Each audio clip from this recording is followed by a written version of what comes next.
Përshëndetje. 2 fëmijë humbën jetën në Durrës sepse po luanin në trotuar. Dhe sot askush nuk ka të drejtë ta quajë këtë aksident. Kjo është vrasje nga papërgjegjshmëria shtetërore. Është pasojë direkte e një politike kriminale, urbanizimi që ka zhdukur çdo hapësirë jetese për fëmijët dhe ka kthyer qytetet në pyje betoni.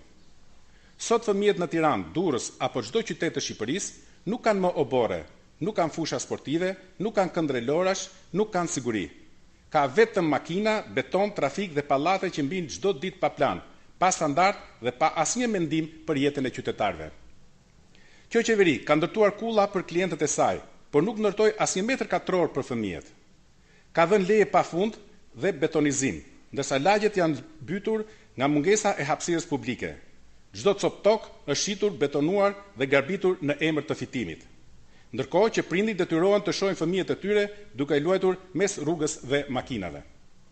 Kjo qeveri ka miliona për incineratorë që nuk ekzistojnë, për projekte fantazëm, për kulla në çdo pëllëm tokë, por nuk ka asnjë qindark për të ndërtuar një kënd lojrash për fëmijët për çdo lagje të Tiranës apo qyteti tjetër.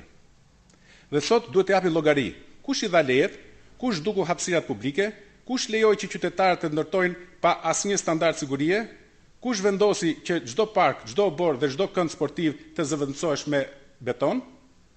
Mos dilni sot me deklarata hipokrizie dhe lot krokodili, sepse përgjegjësit kanë emra dhe poste.